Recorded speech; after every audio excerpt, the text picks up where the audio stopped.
So, excuse me. So there is um a growing body of research that reflects this newer, more complex agenda. For as research and translation studies increases and historical data become more available, readily available, so important questions are starting to be asked about the role of translation in shaping the literary canon, the strategies employed by translators, and the norms in operation at a given point in time, and the discourse of translators. So we talk about as translation studies evolved and different historical data and the role of in terms in particular translation, what effect translation theory or translation studies had in terms of literary canon. That because it involved as a distinct identity in itself, translation theory or studies. So the strategies employed by somebody wants to join by translators and the norms in operation, in particular, uh, in shaping the literary canon.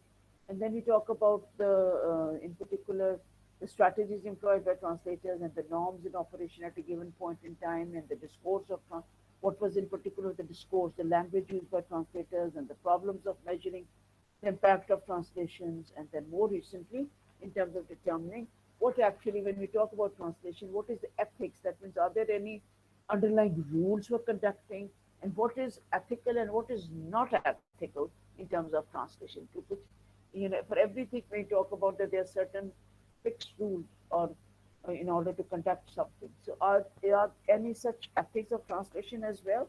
Okay. So perhaps the most exciting new trend of all is expansion of discipline of translation studies. So if you look at how translation studies evolved, it was, Monday's emphasis was on how in post-colonial discourse theory evolved in particular. In the examples were given in terms of the Indian subcontinent, and I also give you pertinent examples from that context, Indian subcontinent में क्या aspect था. But we have to see that colonialism was a vast phenomena. It was not related to, as I discussed earlier, it was not the Indian subcontinent. It was not English or Britain as the super sole colonizing powers. Different countries of Europe, they embarked this race for colonization, for colonizing distinct land, and marginalizing the native people, and how they kind of they plundered the resources and all that. So this is what happened in terms of other parts of the world. So, but Bassnett basically talks about that what happened in as this expansion of discipline of translation studies moved on. Where did it stayed within the boundaries of Europe, but it crossed Europe. But he talks, Susan Bassnett talks, is that in particular, it moved on to Canada and India and Hong Kong and China and Africa, Brazil, and even Latin America. So these are discussed is that it is not, Africa or Southeast Asia in terms of Indian subcontinent and Sri Lanka. They moved on to Hong Kong and Singapore and Malaysia. All these things which were colonized. But we also talk about it that how it happens in other part of the world, in South America as well, in terms of even in North America, Canada, and then India को कैसे किया, Hong Kong and China and Africa and Brazil in South America and Latin America, they were colonized obviously by Spain. So the concerns of scholars and translators have diverged significantly from those of Europeans. So we look at these scholars and translators as it has diverged significantly from those of Europeans. We say they've moved on to other countries beside Europe. It just come India, Canada, and China, and Africa, Brazil. These are countries apart from Europe. So more emphasis has been placed on the inequality of translation. So what the bottom line is, what when we talk about the post-colonial translation theories, in particular, it was felt that there's an inequality. The relationship is a relationship of unequals. It has been based on the inequality of translation relationships, and with writers such as particularly Spivak, Gayatri Spivak, and then they just one in Niranjana, and then it was Alec Chaffetz. They all argued that translation was effectively used in the past as an instrument. So if we look about it, these particular Indian theorists and translation experts like Spivak and Niranjana and Niranjana and Eric Sivas, they all argued that translation was effectively in the past, it was used as an instrument of colonial domination, the way, as translation strategy was used in terms of colonizing the people who were colonized, and they always had this instrument of even this translation strategy was also used as the terms of colonial domination. You'll say that how colonial domination. The very relevant examples again, a quote again, is in terms of Indian writings written by Indians or Pakistanis written in the source language, say Urdu or Hindi, and then they translated in the West in the language of hegemony, the language of power, say in English. So what it entails is that this colonial domination, it does have an impact of, even in the times of post-colonial times as well, because these hegemonic powers, these unequal power relationship between the third world countries, former colonies, and the first world countries, and in Europe and America and Afro-American, and as I said, Anglo-American press.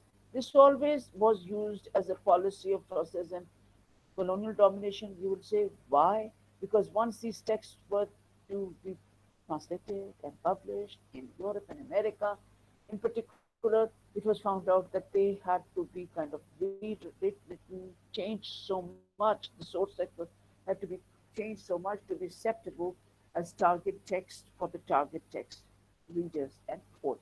Okay, so in particular, these people, they argued and they said that this translation was always considered as a strategy of colonial domination, because the colonizing powers they maintained to control this hegemony and power. Okay, so it was a mean of depriving the colonized people. So they say that it's very unfair that even in the era of post-colonialism, these people who were formerly colonized, now they live in an apparently post-colonial era, an era of freedom in which they could at least raise their voice. Again, that means they still are deprived of raising their voice, and as a result, for in the colonial model, one culture dominated and the others were subsumed. Because you see, if you look at the era history of colonialism, it was always one culture. Obviously, the culture of the colonial powers was considered superior. It dominated and it made the others subservient.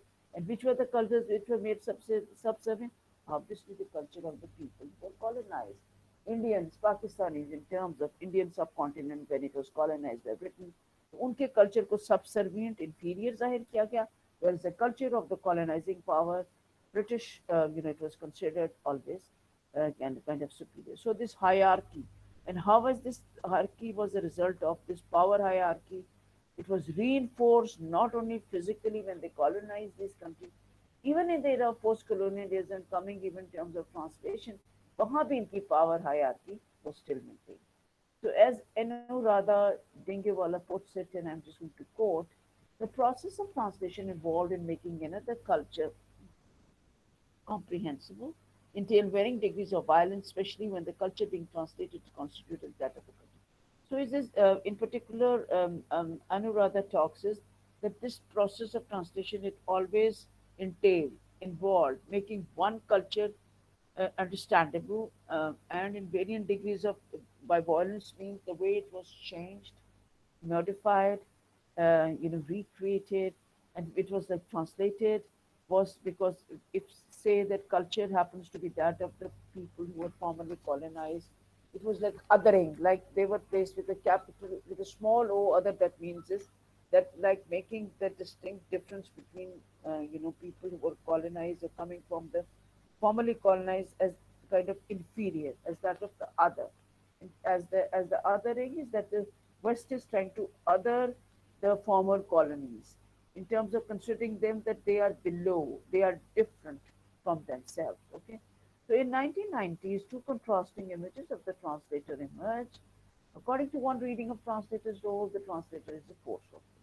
So as translation theory moved on in 1919, that is the last decade of the previous century, two contrasting images of translator emerged. What were those images? One thing was the translator was considered as a force for good, a creative artist to ensure the survival of writing. By translator's role was considered good because at least some credit was given to the translator, that the translator becomes an important person in terms of surviving, in terms of maintaining the writing process across time and space. जिसको आप maintain करते हो, उसको you ensure the survival of this writing over time and space. That means anything which is written documented, then it is. if कोई चीज writing में आ जाती है, वो document हो जाती है. Similarly, it's anything, any text which is translated, it is documented. So in a way, it becomes a document. As a translator, is doing a good job in terms of surviving through the writings across time and space. Intercultural mediator or interpreter उसको preserve कर रहा है. This was a figure of a translator as a in the place of a good figure. A figure which is important to the continuity and diffusion of culture, or obviously when there is projecting the culture of the source text, that means at least what's the credit कि वो spread कर रहा है, the culture, propagate कर रहा है, diffuse कर रहा है culture of the source text. In contrast, another interpretation sees translation as a highly suspect activity. On the other hand, if the good role है translator का, another role of translation was considered as a highly suspect activity. What was that? One in which an inequality of power relations. This was considered that there is, in the process of translation, at work, an inequality of power relations. So what is the inequality of power relations? Inequality किसी चीज में भी हो सकती है in terms of economics, politics, gender and geography. So this inequality is taking place everywhere in terms of power है, gender है, geography and economics as well. Okay? You will say that how of economics, obviously, if you talk about the former colonies and if we talk about the powers of the West, colonial powers, they are the ones who are in the seats of power, and the politics and gender and geographically. So it all reflected the mechanics of a kind of, these all factors affected a mechanics of textual production. So as Meghaswati Singh Gupta argues, that translation can become submission to the hegemonic. So Singh Gupta in particular talks about this, that becomes, he says that translation becomes a subject to the hegemonic power of images by target. So naturally, Singh Gupta believes that translation in this capacity becomes that it has to submit, it has to agree, and it to hegemonic power जो होगी of the Western world where it has to be translated, उसके images के अंदर वो उसके control में है. It's under the influence of the hegemonic powers of images which are created by the target culture. So, a cursory review of what sells in the West as representation of India and its culture provides ample proof of the binding power of this artist. So, even a small, a cursory, if you just look at what sells in the West as it's a representative of India and its culture, even the West में भी जो present कर रहे हैं India को, अगर आप translate करके present कर रहे हैं, it is like you're presenting its culture. It's propagated, it's being presented through these Indian writings, and it's an ample power of at least the binding power of presentation. It is representing Indian culture. And but we again find that in this aspect as well, these translators are kind of found trapped in a stereotypical, cultural stereotype में bound हो जाते हैं. And this is how it is created, and it is nurtured through translated text के through वो nurtured किया जाता है. So in the new millennium, if we move on to the next 21st century now, we see that translation scholarship will continue to emphasize the unequal power relationship that have characterized the translation process. He says that if you move on to the new millennium, the present times, और आप क्या देख रहे हैं, this scholarship will say that translation scholarship will still continue to emphasize, it will emphasize the unequal relationship between the colonized and the colonizer, between the source text and the target text. And this unworkable power relationship that has been characterized, it is also somehow maintained, it is also characterized in the translation processes. So formal in the colonial heyday में, the relationship between the colonizer, that is the British colonizer, and the colonized, that means the natives, like the Indian natives, वही relationship up in the post-colonial era, in the post-colonial translation, theory में भी वो unequal power relationship maintain किया जा रहा है. It has been characterized and been maintained in the translation process. How is it been maintained? That the culture of the source text say Indian texts में Indian culture हुआ, the way when it is translated in the West, it is being, it's almost like rewriting and changing the text so much that it's acceptable in the Western world, in the West, in Europe, in Anglo-America.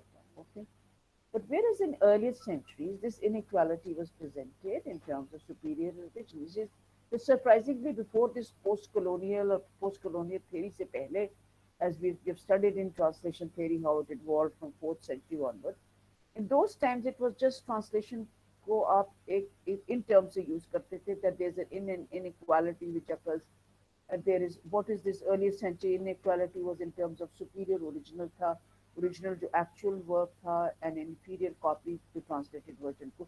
It was taken in this concept only, in this context only, that the original work is superior, it's original, that's the source text, and when it's translated, it becomes an inferior copy, and so much so.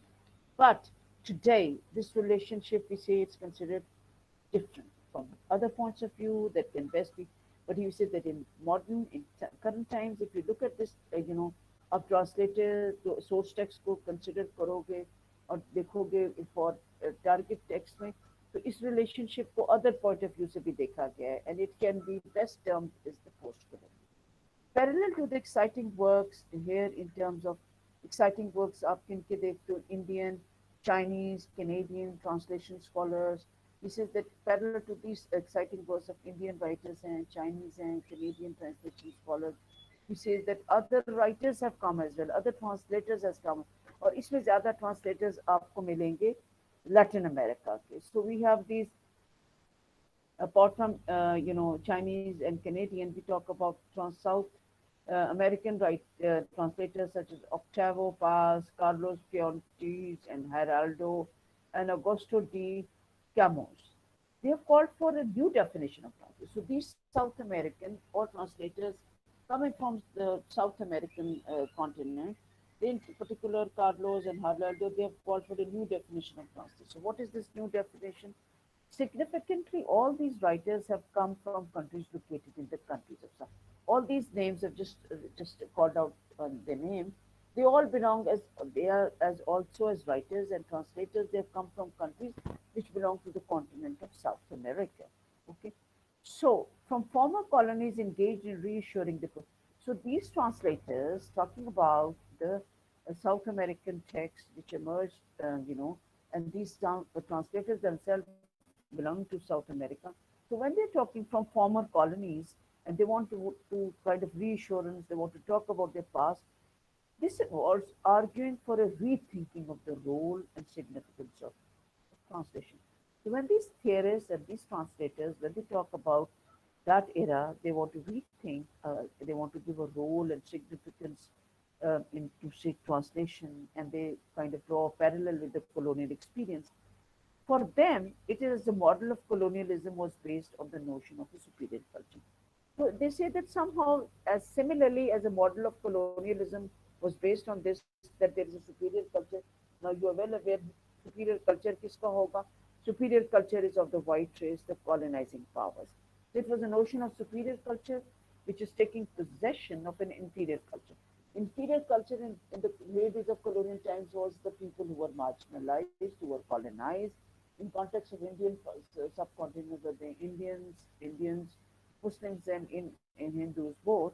So it was like their culture was considered as inferior, and the superior culture was of the colonizing power in that context. So, as an original was always superior to its copy. In that context, it was considered his that in this context is that original of anything is in terms of translation where it was emerging, that the translation, the original work, the source text, or the original writing was superior, and the translated version was considered as inferior because it's a copy. It's not the actual source text. Hence, the translation was doomed to exist in a position of inferiority with regard to the source text from which it was. So, from this perspective, we say that translation was always doomed. It was always considered, given the status that it's in a position, it has an inferior position. Why it has an inferior position? Because the source text was superior. वो superior position में था, whereas the translation was a copy, And because it was a copy, it was inferior. So it was relegated to the position of inferiority with regard to the source text from which it was actually derived, from which it was directly translated. So, in the new post colonial perception of the relationship between the source and the target text, that inequality of status has been resolved. So, if we look at this, we find out that in the new post colonial perception of the relationship with which exists between the source and the target text, we see that this inequality of status has always been, it has always been there. Both original and translation are viewed as equal. But if we look at from this new post-colonial perception, ideally we should see that this relation should be between the source text or target text should be looked at this perspective that the inequality of status has been rethought. The inequality in the past used to be, it needs to be rethought. It needs to be, kind of looked into detail. Both original and translation are now viewed as equal, but at least we personally feel that in these times, both original work and the translation should be viewed and should be looked as equal products of the creativity. They should be looked as if they're equal product of creative or works of writer and translator के दोनों को आप equal समझें original text को भी and translation as well equal products because they are both works of creativity. The writer of the source text is creative the same as the translator who is translating. But as Praz pointed out, the task of these two is different. Obviously, so although both of them they're creative, that we cannot underestimate the work of translator as well. They are creative writers, but we have to point out that the task of these two is very different. It is up to the writer to fix words in an ideal. So it's up to for the writer to fix the words in an ideal, unchangeable form, and it's a task of the translator, and it's a task of the translator as well to liberate these words. So it becomes a very important thing is for a translator as well that they should liberate those words from the confines of the source language. Okay, so whatever it is we talk about is that as a translator, the job become very important is that somehow translator should liberate those words from the confines of the source language से जो आ रहे हैं and they allow them to live again in the language if they translate it as late. According to Paz, the translator's job become very important, that in the writer has tried to fix words as an ideal in the source text, but when it has to be, the task of translator is to kind of liberate those words from the confines naturally when they will be translated into the target language तो आप उसको source language के confines में से लेकर you give them permission to be allowed to live again, to get a new life into the language, into the target language in which they will be translated, within in terms of giving them a new life, a new span of life. So, in consequence, the old arguments about the need to be faithful to an original start to dissolve. So, he says that in this context, these South American translators and here they talk about it, at least the old argument which was there that we need to be faithful to the originals, it starts kind of to dissolve. And in Brazil, you have this cannibalistic theory of textual consumption, which I explained in detail in the last class. That is, it was proposed in the 1920s, and it was then reworked to offer, an alternative perspective of the role of translator, one in which the act of translation has seen as a terms of physical metaphors that stress both the creativity and independence of the translator. So at least we talk about it, that it is like the translator has got this role in which the act of translation is seen as terms of it's like it's a physical metaphor, and it gives that both the act of translation, which is seen in terms of physical metaphor, and then we stress both whatever creativity is there and the independence of the translator should be there. So today the movement of people around the globe. So if you look around us, that if the changing time, what is happening now? That now is the time as people are moving on in the globe. It's a time of globalization. It's a time of change. It's a time of travel, and in this age of globalization, it also mirrors the very process of translation.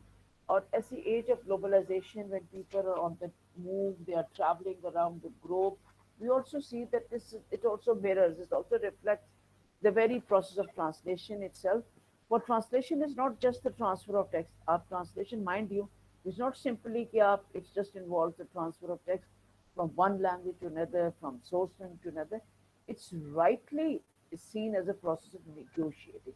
So you have to see that in the age of globalization and the people travel, all the more importance for the sake of translation because rightly see it's a process of negotiation between the text and between the different cultures and the process during which all kinds of transactions take place or they are mediated by the figures of translator. And significantly says that Homi Baba uses the term translation. So significantly in these times, Homi Bhabha has used the term translation not only to describe the transaction between text and the languages, but in the etymological sense as well. So Homi Bhabha is another very renowned Indian theorist and a big name.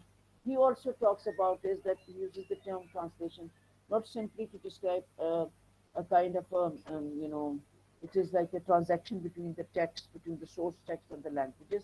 It's not simply that a translation involves that it is a transaction, involvement between text and the languages, source text and source text and target text and source language and target language. But it is all in the etymological sense. It is also being carried across. It also involves that something etymology. You're carrying away. You're moving something from one place to another. It's not simply source text to target text or source language to target language. It involves a kind of moving across, carrying away, being carried across from one place to another. Because as I said in the last class, it's transnational as well, from one nation to another, from one country to another. So he uses translation metaphorically to describe the condition of the contemporary world.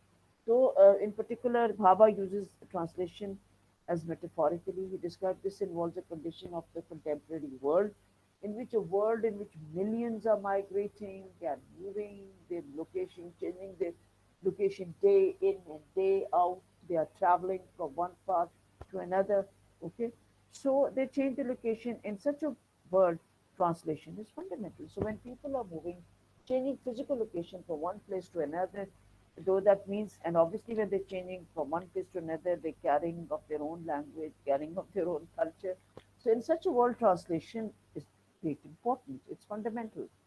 We should remember that it is the cutting edge of translation, that this role between the source and the target, and the source language and the target, this in between phase, the interface, the cutting edge, the translation is very important because it is this in between space, आप source language or target language के दरमियान का phase है.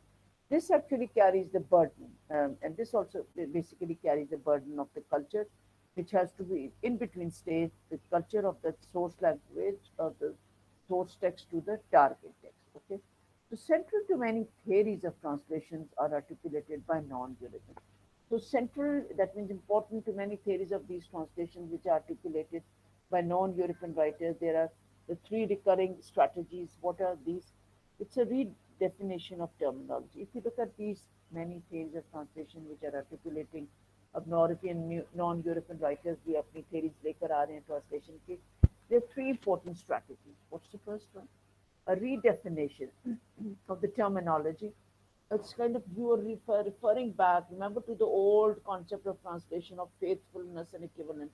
ये जो आपने शुरू में what we talk about translation is the theory of how faithful it has to be to the source text and then equivalence. So you need to redefine that terminology. Then is the importance of highlighting the visibility. It's important that the translator is there, is visible, is seen, is given importance. And a shift of emphasis that views translation as an act. And you need to emphasize and you have to understand that translation should be seen as an act of creative rewriting. Don't consider it as something as an inferior copy of something. Consider that translation is an act of creative rewriting. As a source text writer is a creative writer, same is the case with the translator as well. Translator is equally creative person. So the translator is seen as a liberator, someone who frees the text from the fixed signs of its vision. So you see the translator को जब आप देखते हैं इसके testimony that is a creative rewriter. So you assign this job or this title that the translator is a liberator, someone who frees the text from fiction. How is a translator a liberator? Because the translator is trying to liberate, is trying to give freedom, is trying to free.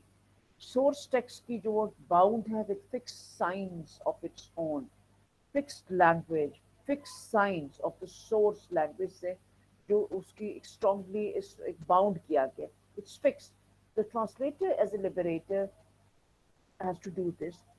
Trace the text from the fixed signs of its original shape, making it no longer subordinate to the source text, but visibly endeavoring to bridge the space.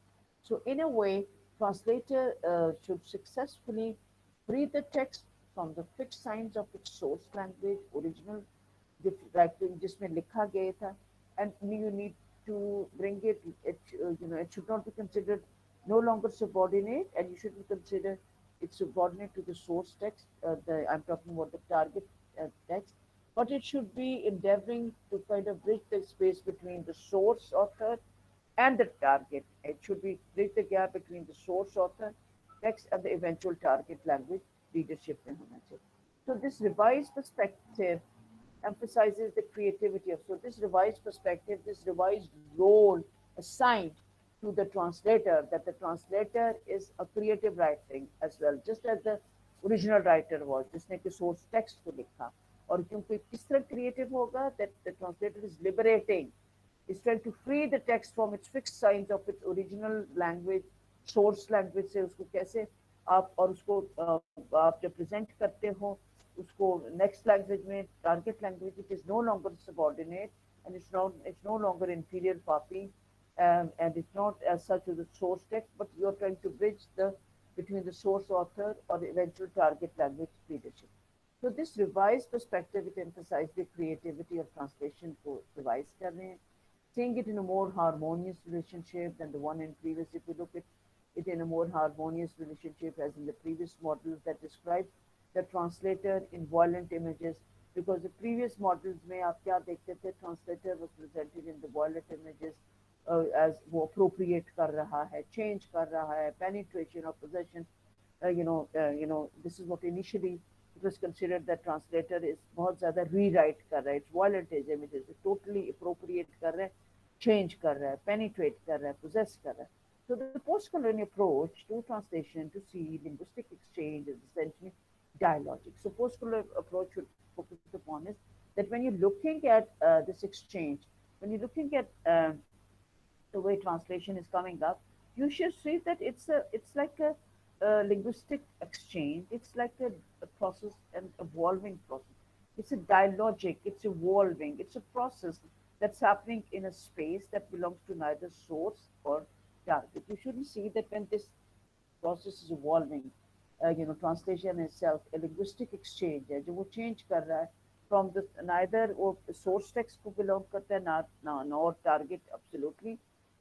So as Venamola, Vishwanathan and Shiri Simon argues, translations provide an essentially revealing entry point into the dynamics of cultural identity. So translation is providing an equally dynamic, important entry point into the dynamics of cultural identity formation in the colonial and post-colonial context. No doubt, he says that it is moving on and is providing a revealing entry point dynamics of cultural identity both in the colonial and in the post-colonial context. Okay, so as we move on and we say that this was till this point is what Bassnett is talking about, the post-colonial theory. Now, as we move on in this next paragraph, she's moving on to the new, another type of theories, another age of translation, and which goes on the polysystem theories. And mind you, in fact, this my polysystem theories would be our next, the focus of our next lecture. Lecture 15, we are going to move on to that perspective, this topic, polysystem theories. So what Susan Bassnett says is, until like the end of 1980s, translation was dominated by the systematic approach pioneered by Itamar Evan Zohar and Gideon Theory, And they talked it as the polysystem was basically a radical development because it shifted the focus of attention away from arid. So polysystem, why it was important? Because it somewhat shifted away the focus from simple, debates about faithfulness and equivalence. अभी तक जो पुराने time concepts चल रहे थे about faithfulness and equivalence, but it's moving towards an examination of the role of basically on the role of translation, a role of translated text in its new context. So what we are looking in this policy system is we're talking an examination of the role of translated text in its totally new context. Significantly, this opened the way for further research in the history of translation, leading also to a reassessment of the importance of translation as a force for change and innovation. So with this perspective, obviously, when we're looking at the translated text in its new context, we open up for the further research into the history of translation. It's also like leading to a reassessment of the importance of translation as a force for change and innovation in the literacy. So, in particular, in 1995, Gideon Torrey published the famous book Descriptive Translation Studies and Beyond, a book basically that reassessed the polysystem approach, disliked by some scholars for its overemphasis on the targets. He says that in this book, Torrey emphasized or re-stressed on importance of polysystem approach. According to him, it was it was kind of disliked by some scholars. Why it was described was because these scholars felt that there was overemphasis on the target system. That instead of, because, it is like translating from source text to the target text. So it is like you are, in linguistically speaking, focusing more on the target system, the translated version. Okay, so this was kind of it was kind of disliked by some scholars on the to be on the other side. So Tory maintains that since translation is designed primarily to fill a need in the target culture, it is logical to make the target system the object of study. So Tory's perspective is he says that you should agree that the translation of a source text is when it is translated and presented to the target audience and the target culture. तो आप उनके लिए ये translate कर रहे हैं target audience के लिए target culture के लिए target readers of that. So obviously, if all this process of translation is being done to benefit them, so why not? You'll say that it's logical to make the target system this object. So say that if all this translation entails that you're translating it into something, the source text into target text for the target audience, that means there it's logical to consider also the target system of that of subject of study. He also points out the need to establish patterns of regularity of translational behavior. So he says that's very important that you need to establish patterns of kind of regularity, translational behavior क्या in order to study the way in which norms are formulated. आपको ये देखना है क्या different norms है, how do you formulate them, and how they are operated. You all need to keep in mind that. So Tory explicitly rejects any idea that the object of translation theory is to improve the quality of translation. So Tory explicitly rejects any idea that the object of translation theory is to improve the quality of translation. Um, you know, इस चीज को kind of वो reject कर रहा है that the object of any translation theory is basically to improve the quality of translations. Here is the one agenda he argues, while practitioners are different. According to him, Tory has his own fixed ideas. He rejects the idea that the object of translation theory होनी चाहिए to improve the quality of translation. He says, fine, theorists might having the agenda, उनके mind में कुछ और perspective है, but the practitioners who are actually involved in translation have totally different responsibilities. So all the Tories' views are not universally accepted. They are widely respected, and it's significant that during the 1990s, there has been a great deal of work in translation norm and a call for greater. Is that so? All the Tories' views are not universally accepted, and they're not respected. It is significant that during the 90s, there has been a great deal of work which has been considered on 1990s on translation norms and a call for greater scientific field of translation. So, system in this particular kind of emerged to fill up this gap. Polysystem in the theory here, translation keep emerge in this particular time. to fill up this gap that opened up in 1970s between linguistics and literary studies में जो एक gap uh, emerged हुआ था in 1970s. Polysystem theory tried to fill in this gap, and it provided the base upon which the new interdisciplinary translation studies could build on this. So this gap was which was identified in 1970s. Polysystems tried to base upon interdisciplinary and good build. So central to polysystem theory was an emphasis on the poetics of the target culture. So very important aspect, very important central to polysystem theory. जो main premises का rest करता था कि target culture target culture जिसमें जो में translate किया जाना है for target audience, that was of important, immense importance. So it was suggested that it should be possible to predict the conditions under which translations might occur. So according to him, it was very important to predict under which conditions translation has to be carried on and to predict also what strategies the translators might employ and to ascertain whether this hypothesis was valid and to establish fundamental principles, case studies of translation just to see that whether ये जो hypothesis ने present किया था it was valid or not. Case studies of translation across time were required, hence emergence of what was come to describe, it led to the emergence of descriptive studies in translation studies. So translation studies began to move out into distinctive space of its own, beginning to research its own genealogy and seeking to search independence as an academic. So translation studies over the years it emerged and move on to research and to be translated in its distinct field.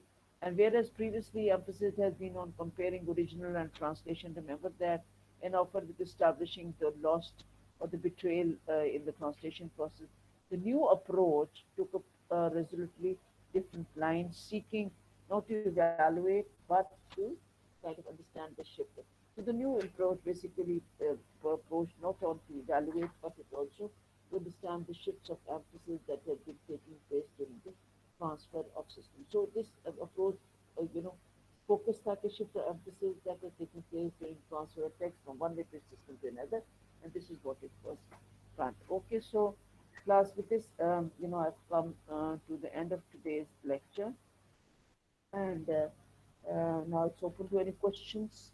Now you can ask me if you have any questions, 7B. Okay.